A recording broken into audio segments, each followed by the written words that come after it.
Buletin 1.30 29 April bersama saya Azaria Tagaya. Antara paparan tengah hari ini, Ketua Keluarga dibenarkan bawa seorang lagi ahli keluarga bersama. Assalamualaikum warahmatullahi wabarakatuh. Pengganas letupkan lori minyak 40 maut.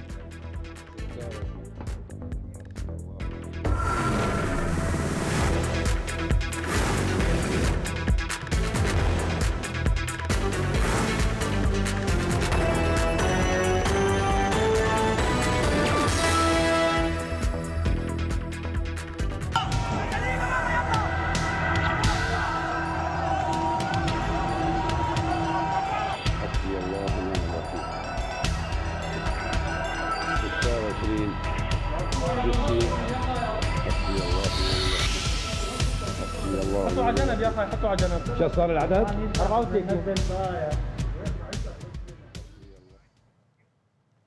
Baik, Assalamualaikum dan salam sejahtera. Visual tadi memaparkan bagaimana ketenangan Ramadan dicemari dengan serangan berdarah di kawasan tumpuan orang ramai Souk Ali di Afrin, Syria.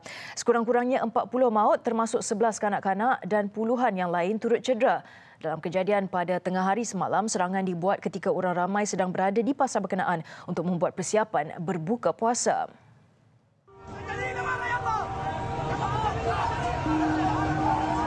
Kementerian Pertahanan Turki menuduh kumpulan pengganas Kurdish Parti Pekerja Kurdistan PKK dan Unit Pelindungan Rakyat Kurdish YPG sebagai dalang yang bertanggungjawab melancarkan serangan. Sehingga laporan ini disiarkan, kumpulan berkenaan tidak memberikan sebarang reaksi berhubung serangan berkenaan. Menurut Syrian Observatory for Human Rights SOHR, lori tangki yang syarat dengan bahan letupan telah digunakan dan ia menyasarkan kawasan tumpuan orang ramai. Letupan kuat turut menyebabkan kebakaran dan kerosakan di premis serta kenderaan berhampiran. Susulan jumlah kecederaan yang ramai, kumpulan aktivis di kawasan berkenaan meminta orang ramai yang berada di sekitar menderma darah bagi menyelamatkan nyawa mangsa yang kebanyakannya melecur teruk akibat disambar api. Afrin sebelum ini antara kubu kuat kumpulan pengganas Kurdish sehingga mereka dihalau dari situ oleh tentera Turki dan sekutu Syrianya dalam operasi Olive Branch pada 2018.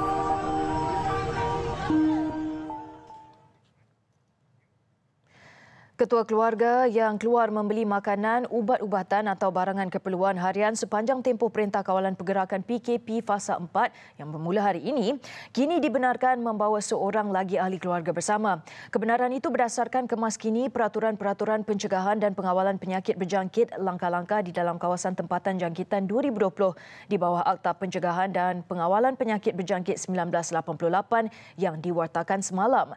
Bagaimanapun, Warta Persekutuan itu menyebut individu yang keluar bersama itu mestilah terdiri daripada ahli keluarga yang menghuni kediaman sama. Peraturan yang diterbitkan dalam warta kerajaan itu adalah mengikut kuasa perkenan Yang di-Pertuan Agong Al-Sultan Abdullah Riayatuddin Al-Mustafa Billah Shah dan berkuat kuasa sehingga 12 Mei depan. Seksyen 4-1 peraturan itu masih mengekalkan arahan pergerakan dalam radius yang tidak melebihi 10 km dari kediaman atau ke suatu tempat yang paling hampir dengan kediamannya. Sekiranya makanan, ubat, penukuk diet, keperluan harian atau barang lain itu tidak terdapat dalam radius berkenaan. Individu yang keluar ke klinik atau hospital untuk mendapatkan rawatan atau perubatan pula dibenarkan untuk disertai mana-mana orang lain yang dianggap perlu secara munasabah.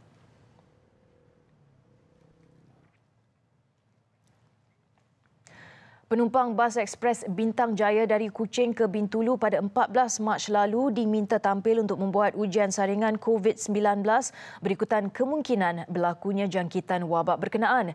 Jawatankuasa Pengurusan Bencana Negeri menerusi kenyataan di Facebooknya semalam memaklumkan bas berkenaan dikenal pasti dengan nombor pendaftaran SAB 6829B dan bergerak pada jam 8.30 pagi. Penumpang bas berkenaan diminta untuk menghubungi bilik gerakan COVID-19 Bintulu secepat mungkin dan membuat temu janji untuk ujian saringan. Penumpang boleh berbuat demikian dengan menghubungi bilik gerakan berkenaan di talian 086 315 235.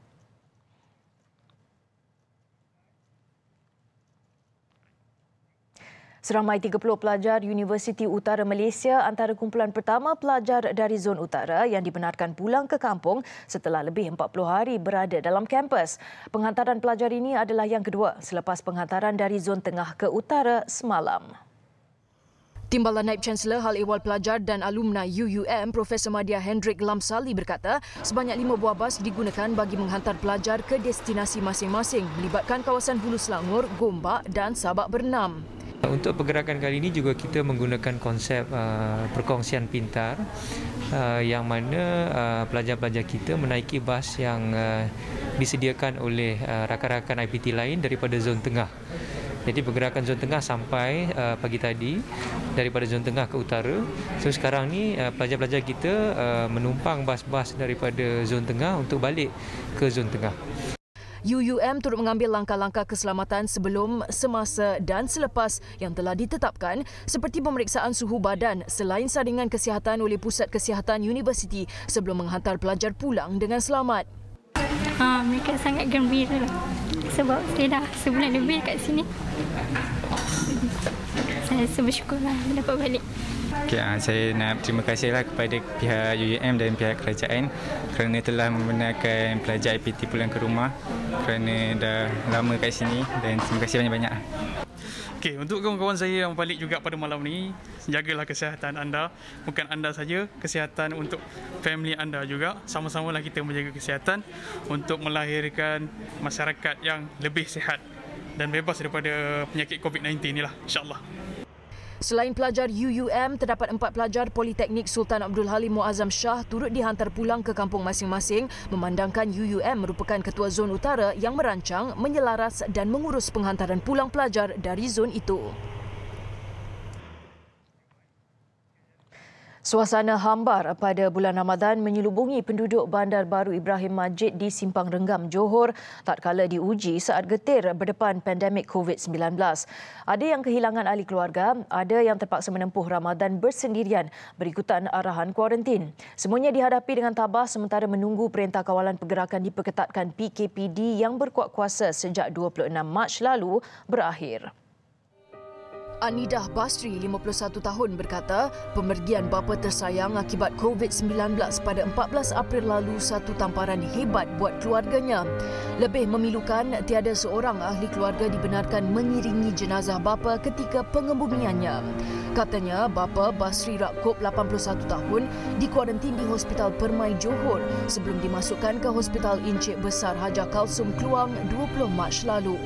Anidah dan ibunya, Rahimah Ahmad, 55 tahun, kemudiannya juga didapati positif COVID-19 dan dimasukkan ke hospital sama 10 hari kemudian. Walaupun di hospital yang sama, saya tidak dapat berhubung dengan mereka. Maknanya dia, pada saya tingkat 7, ibu saya tingkat 8. Ayah saya tingkat 4. Ayah saya masa tu dah dimasukkan dekat ICU. Tapi kita orang memang tidak boleh berhubung antara satu sama lain lah. Tapi setelah satu hari tu saya kat rumah dengan keesok harinya saya mendapat tahu bahawa orang tua saya dah tak ada. Jadi satu tamparan yang hebat jugalah pada saya. Sangat sedih.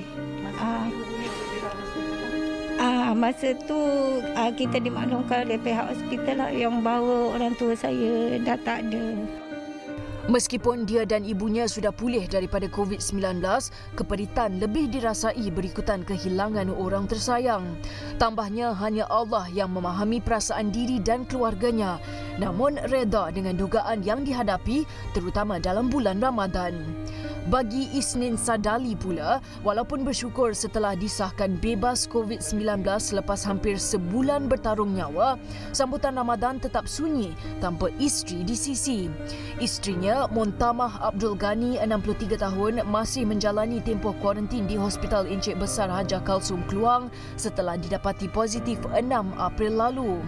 Apabila saya terlibat sendiri dalam buat saringan, kemudian saya sendiri disaring, rupa-rupanya saya positif tentang COVID-19.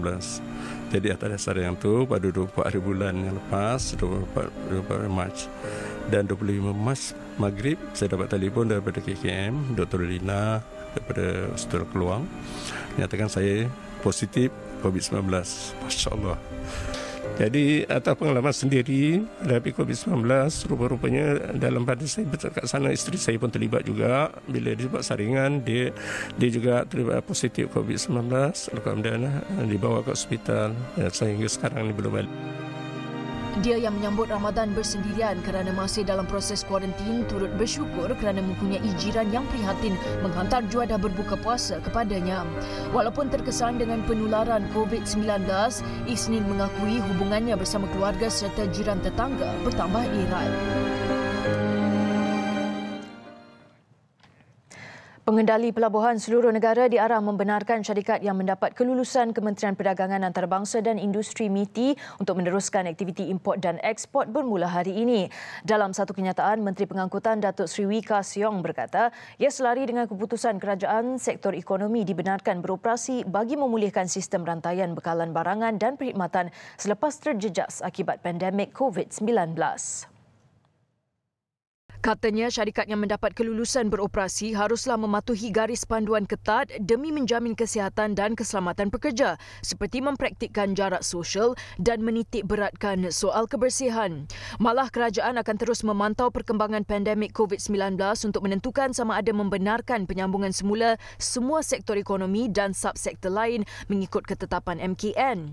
Baru-baru ini Kementerian Pengangkutan sudah membenarkan kerja-kerja pelepasan kargo di pelabuhan utama negara bagi fasa keempat bermula 20 hingga 23 April lalu. Pelabuhan yang terbabit termasuk Pelabuhan Kelang, Johor, Pulau Pinang, Kuantan, Melaka, Bintulu dan Labuan serta pelabuhan milik kerajaan negeri di Sabah dan Sarawak berjaya mengalihkan kontena yang sesak dengan cepat mengikut prosedur operasi standard SOP dan garis panduan kesihatan yang termaktub di bawah peraturan PKP. Dewan Perniagaan Amerika Malaysia AmCham menyambut baik keputusan Majlis Keselamatan Negara MKN untuk membenarkan sektor yang diluluskan meningkatkan kapasiti dan beroperasi sepenuhnya tanpa had waktu. Dalam satu kenyataan, Ketua Pegawai Eksekutifnya Siobhan Das berkata keputusan itu penting kerana Malaysia perlu memainkan peranan penting dalam rantaian bekalan global membekalkan barang dan perkhidmatan penting di seluruh dunia. Jelasnya, ahli AmCham turut komited dengan pelaburan di Malaysia dan akan terus kekal walaupun dengan kekangan akibat wabak COVID-19. Bagaimanapun, beliau percaya masih banyak sektor yang perlu dibuka untuk menyokong kebiasaan baru. Dengan itu, pihaknya akan terus bekerjasama dengan kerajaan untuk membantu sektor pembuatan dan perkhidmatan tempatan menggunakan teknologi digital. Ini selain memastikan protokol kesihatan dan keselamatan ditetapkan oleh Kementerian Kesihatan terus dipatuhi.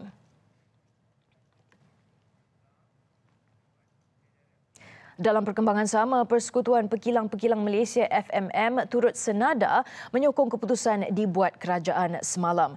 Menurut Presidennya Tan Sri Soh Tian Lai, industri pembuatan melihat langkah itu mampu memastikan daya maju dan kesinambungan perniagaan selain memastikan pekerjaan rakyat terjamin demi kelangsungan ekonomi negara. Walau bagaimanapun, beliau mengulangi gesaan FMM agar pengeluar produk yang tidak penting dibenarkan untuk beroperasi semula dengan kapasiti 50%. Dalam masa sama, terus mematuhi langkah-langkah pencegahan COVID-19 yang ditetapkan MITI dan KKM. Beliau berkata kebanyakan syarikat ketika ini sedang berusaha meneruskan kelangsungan perniagaan mereka. Ini penting agar syarikat terjejas tidak perlu mengambil sebarang keputusan drastik. Ahli Parlimen Kuantan Fuzia Saleh didakwa di Mahkamah Magistrate Johor Bahru atas pertuduhan membuat kenyataan menerusi Facebook yang mengakibatkan kegentaran awam pada 9 April lalu. Fuzia, 61, yang juga bekas timbalan menteri di Jabatan Perdana Menteri bagaimanapun mengaku tidak bersalah selepas pertuduhan dibacakan di hadapan Magistrate R. Salini. Tertuduh didakwa membuat kenyataan menerusi akaun Facebooknya yang boleh menyebabkan kegentaran kepada awam di Taman Imigresen Jalan Tasik Utara kira-kira jam 10 malam 9 April lalu. Fuziah didakwa mengikut Seksyen 505(b) Kanun Keseksaan kerana mendatangkan hianat awam dengan niat hendak menyebabkan ketakutan kepada orang awam. Jika sabit kesalahan, Fuziah berdepan hukuman penjara maksimum 2 tahun atau denda atau kedua-duanya sekali. Kes dikendalikan Timbalan Pendakwa Raya Nur Azizah Muhammad manakala tertuduh diwakili Peguam Hassan Karim dan John Fernandez. Magistrate kemudian menetapkan ditetapkan tertuduh diikat jamin RM3,000 dengan seorang penjamin. Sebutan semula kes ditetapkan 16 Jun depan.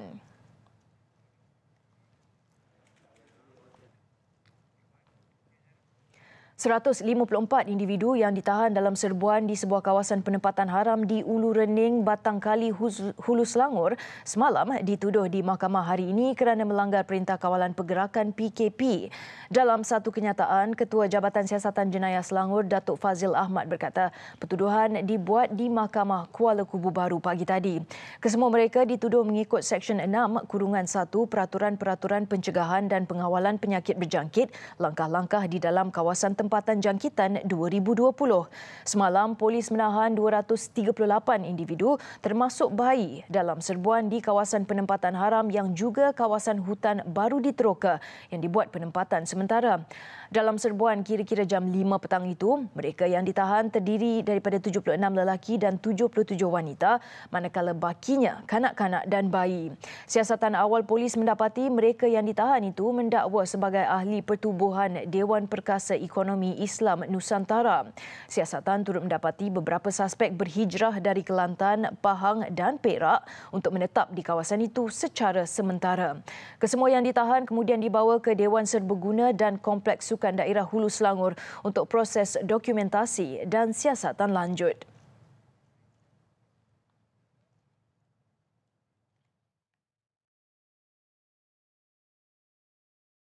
Jimat sebanyak RM800 dan nikmati udara segar bersama keluarga anda di rumah dengan penyulin udara Kowe Lombok 2.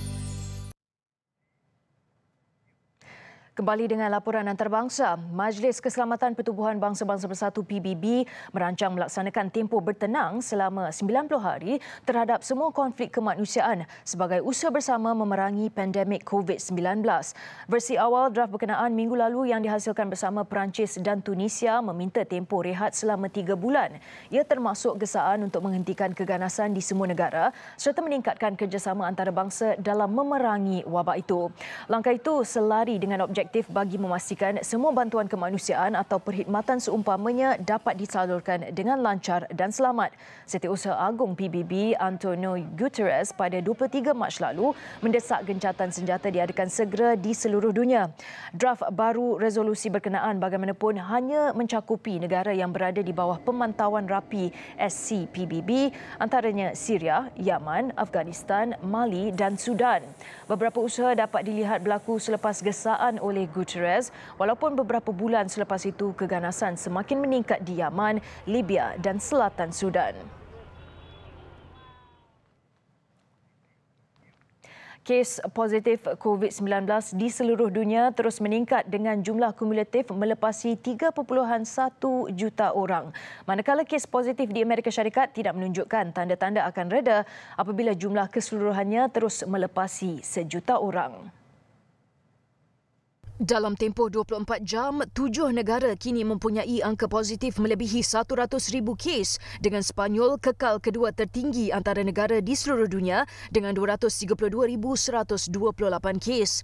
Ketika Itali mengumumkan bakal menarik balik sekatan pergerakan secara beransur-ansur, ia kini menjadi negara ketiga tertinggi dengan 201,505 kes. Perancis pula adalah negara keempat mempunyai kes positif paling tinggi dengan hampir 170,000 kes, manakala United Kingdom mengatasi Jerman dengan jumlah kumulatif 162,000 kes. Sementara Jerman dan Turki masing-masing merekodkan 159,000 dan 114,000 kes sehingga Selasa. Jumlah pesakit COVID-19 yang pulih kini melebihi 955,824 orang di seluruh dunia.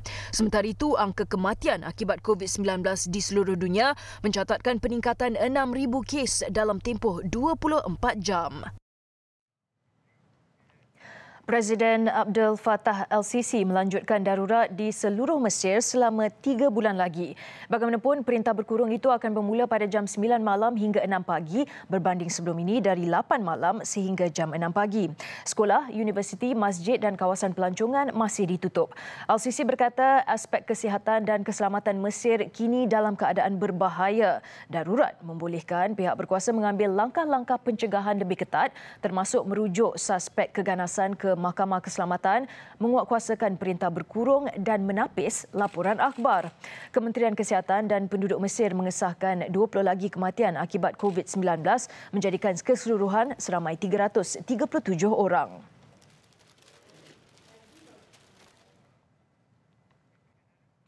Kita ke laporan sukan. Ketua Jawatankuasa Perubatan Persekutuan Bola Sepak Antarabangsa FIFA, Dr. Michel Duhe menegaskan saingan Liga Bola Sepak di seluruh dunia tidak boleh diteruskan sekurang-kurangnya sehingga 1 September depan.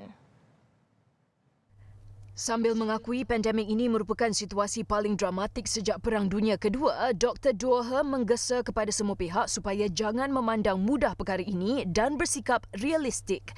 Jelasnya, bola sepak bukanlah permainan individu. Sebaliknya memerlukan kerjasama ramai pihak. Sekaligus membayangkan adalah mustahil untuk mengamalkan penjarakan sosial sepanjang perlawanan berlangsung. Walaupun bukan secara terus, kenyataan ini turut terkesan kepada Liga Perdana Inggeris yang tetap mahu menamatkan baki kempen musim ini. Namun semakin kesuntukan masa susulan pandemik COVID-19 yang melanda ketika ini. Tambah beliau, penyelesaian hanya akan ada sekiranya vaksin bagi wabak ini sudah ditemui. Baik, sekian buat waktu ini. Teruskan bersama TV3 untuk perincian berita terkini dan pelbagai perancangan menarik sepanjang hari. Tayangan visual hologram di sekitar bandar Paris sebagai pengubat duka penduduknya yang masih dalam tempoh kawalan pergerakan mengakhiri Buletin 1.30. Saya Azhara Tagaya, duduk rumah, kita jaga kita. Salam hormat dan Assalamualaikum.